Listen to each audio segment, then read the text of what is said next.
Charleston Literary Festival is coming back for another exciting year this year, filled with accomplished authors, plays, and programs. I talk one-on-one with Sarah Moriarty, the executive director of the Charleston Literary Festival, for this edition of Quintin's Close-Ups. And if you haven't already, subscribe to my YouTube channel and like Quintin's Close-Ups on Facebook. Sarah Moriarty, welcome to Quintin's Close-Ups. Thank you so much, Quintin. Delighted to be here. Oh, I appreciate it greatly. And needless to say, this particular interview is sponsored by the Trey Harrell Law Firm in West Ashley in Greenville. But obviously, you are the executive director of the Charleston Literary Festival, which is a world-class literary festival with an international edge based here in the Lowcountry. I know that you've also provided forum for experiencing the transformative power of books, conversations, and big ideas. So let me ask you this, Sarah. What's new? What's now with the Charleston Literary Festival? Yeah, thanks so much, Quintin. What's new? We're getting ready for 10 days of programming, over 37 events in Dock Street Theatre, right in the heart of downtown Charleston. We're just over a week away. Our festival will run from November 1st through 10th. And so, yeah, we're galloping. Wow. Out of those 30-something events that will be going on over the next 10 days, Sarah, which one sticks out to you personally? Oh, it's very hard to choose because it's very, very difficult to choose. But I can tell you a little bit about sort of the lens that we put over the program when we think about what to programs, and then a couple of standouts for me personally. So generally, as we're programming Charleston Literary Festival, we like to think about literary excellence. So we want to bring sort of world-class authors and create a sense of place right here in Charleston. And so, for example, we have Nikki Giovanni coming, who's sort of a generation-defining voice, poet, activist. There's a documentary about her on HBO right now that just won an Emmy. And so to see her in conversation with Dr. Tanya Matthews, CEO of VIAM, on stage on November 4th, that's going to be extra special. It's going to be a packed house. We've got students from all over North and South Carolina coming to attend that session. So it'll also be a very sort of lively audience. And that's one that's going to be really, really exciting. We also sort of, when we think about programming, we focus on literary excellence. We've got some prize winners this year. We've got both 2024 Pulitzer Prize winners for literature, one for biography, one for fiction. Ilyan Wu and Jane Ann Phillips, they're both coming. Rachel Kushner is coming. She was shortlisted for the Booker Prize. She's actually coming to Charleston to speak at the Charleston Literary Festival and then hopping on a plane and going straight to London for the Booker Prize ceremony. So that's very exciting. Claire Massoud is coming. She was longlisted for the Booker this year. So yeah, and as well as with that literary excellence, we obviously have an international edge to our programming, which you mentioned. There's a very exciting Kafka event that's happening with sort of two very important translators of Kafka into English. And we have we also think about sort of exciting debuts. Lottie Hazel is coming from the UK to talk about her novel Piglet with literary critic Emmeline Klein. That one's going to be pretty delicious. And then, yeah, so there's a lot going on, and it's hard to sort of choose one, but there will be some really exciting standout moments.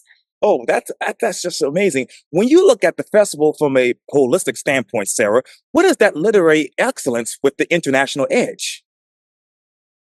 Yeah, it's a really good question, and we're always thinking about it too. So there are simple ways to look at literary excellence. We can say, okay, well, this person's a prize winner, therefore, they've won a prize, and so they've been established as sort of excellent.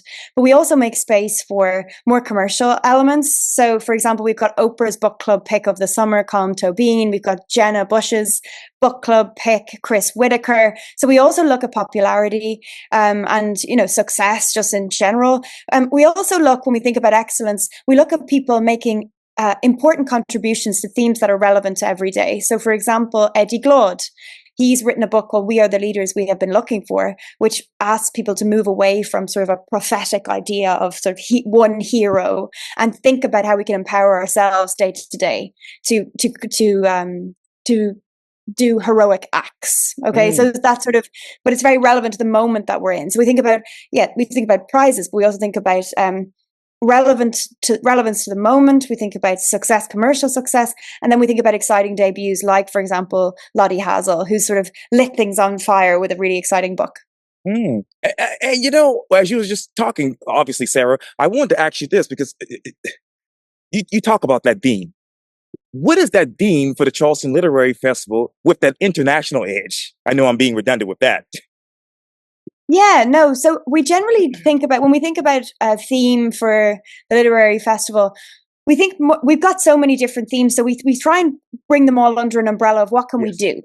So what do we do? What's our purpose? And our purpose is to bring people together in lively conversation so they can experience the transformative power of books, ideas, and conversations.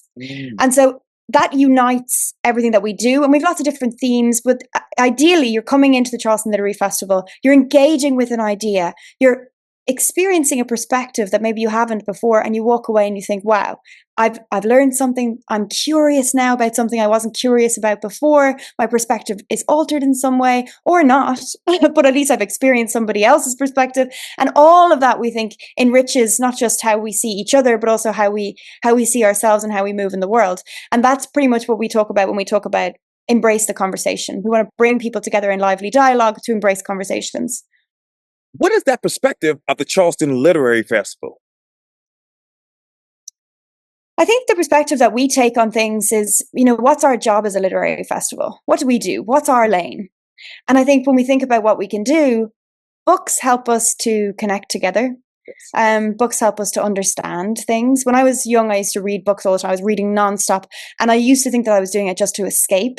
Sort of, I want to escape from, wherever I am, I want to escape to a new world. And there is an element of that, but it's also, books also really help us to understand ourselves and understand each other. And I think from a deeper understanding comes that sense of connection, and comes that ability to talk across difference. And so books are a bridge for us to connect deeper to each other.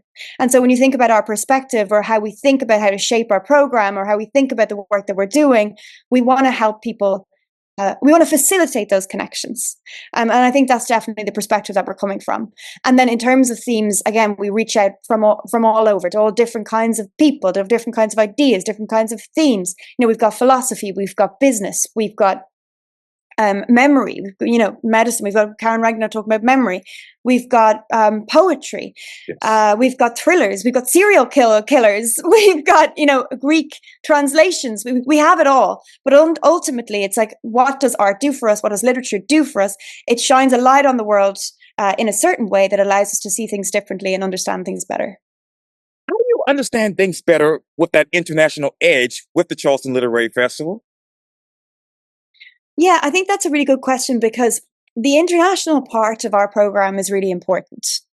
It's very important to us. So the Charleston Literary Festival came about thanks to Deb O'Gage and Diana Reich, who came from the UK. They came from Sussex in the UK, where they had already founded a literary festival at Charleston Trust, which was it's the home of the Bloomsbury group of writers, thinkers. Virginia Woolf, for example, is part of the Bloomsbury group. So in Charleston Trust, this beautiful house that they had. And so Deb O'Gage preserved that house as a place that people can visit, because, they painted the walls, there's lush furniture. It's sort of the Bloomsbury group personalities throughout the DNA of the whole house. And so Deb O'Gage and Diana Reich came, and Debo had a connection to Charleston, South Carolina. And she said, wouldn't it be funny to go from Charleston, Sussex to Charleston, South Carolina, and explore founding a literary festival in Charleston, South Carolina? So in its own DNA, it has an international beginning. And so that's definitely there. And then in terms of international moving forward, Charleston is an international city. It's a port city. Things are in and out. It's lots of different people. It's a melting pot. And so Charleston has an audience that wants to experience this kind of international perspectives, and is very open to, like, in its history, it is an international kind of port city. And so the international element fits in that perspective. But also we think it's quite exciting to be able to plug international writers, nationally acclaimed writers, into Charleston specifically, because Charleston itself holds the entire history of the United States. And so when we tell stories here from a national or international perspective, we really go local, but we're also going global. And it really enriches the kinds of conversations we can have due to the essence of Charleston itself.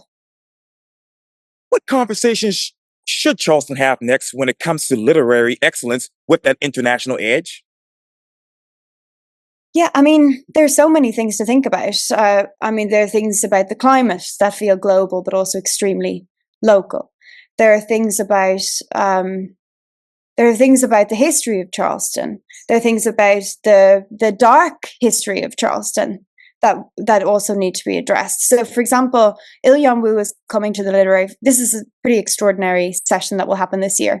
Il Yonwoo is coming to the literary festival this year to talk about her book Master Slave, Husband Wife, which won the Pulitzer Prize for biography. I mentioned it quickly up top. It won the Pulitzer Prize for biography this year, and she will come and talk about it at Dock Street Theatre. All events are at Dock Street Theatre this year. The book itself, Master Slave, Husband Wife, tells the story of an enslaved couple in Macon, Georgia, who fled to the north to freedom, hiding in plain sight. So the woman performed as a white gentleman. So she was dressed as a gentleman and she was white passing. So she performed as a white gentleman and brought her husband along with her as her enslaved person alongside her. And they went from Macon to Savannah on a train. And they went from Savannah to Charleston on a ship. And then when they got to Charleston, they had to board another ship to go north to Philadelphia, I think. And so when they were in Charleston, hiding in plain sight, they stopped off in the Planters Hotel to eat, to refresh. And when they got, and so that's where they stopped off before then boarding the ship, before boarding the ship. The Planters Hotel is now Dock Street Theatre. So, so we will listen to Il Yonwoo tell the story of this couple in the exact place where they were hiding in plain sight 176 years ago.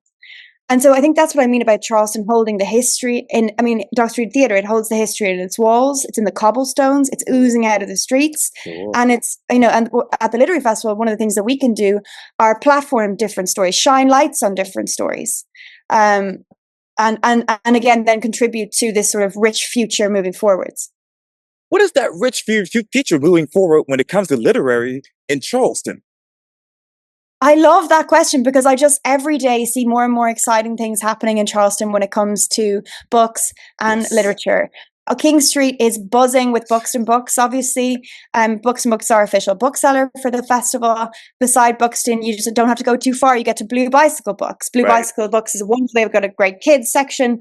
They also have great secondhand books. And now we have a new bookstore opening on King, Sweeter Than Fiction.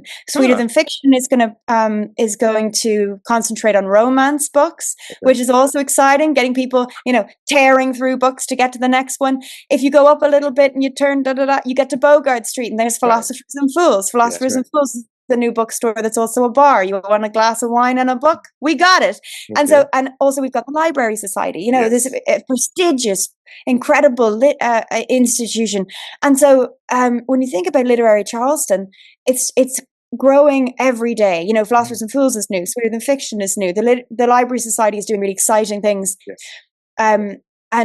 Yes. So I feel very excited about how the whole landscape is evolving. Now that Charleston is growing the way it is, with people coming here, moving here every day, how do you evolve the Charleston Literary Festival with Charleston's growth?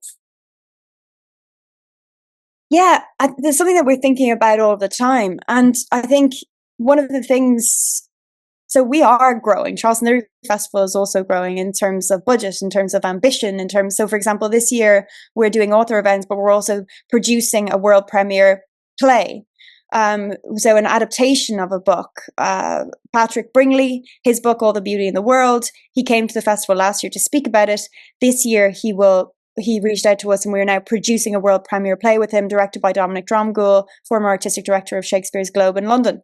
And so our ambition is growing, but it's actually kind of holding hands with the fact that Charleston is also growing, and Charleston has an audience of people who are excited about the literary festival and the literary arts, and that's one of the reasons why we're able to grow. So in terms of, so it's definitely a boon to us that we have an audience that's excited about the literary arts. But then the question is how do we just, as we grow, stay ambitious, stay focused, and keep doing it sort of as best as we can.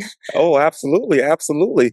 Well, Sarah Moriarty with the Charleston Literary Festival, thank you so much for your time. And again, welcome to Quintin's Close-Ups. And this particular interview is sponsored by the Trey Harrell Law Firm located here in Charleston and Greenville. Thank you for your time. Thank you so much, Quintin. I love talking with you. I really appreciate it. Thank you. Thank you.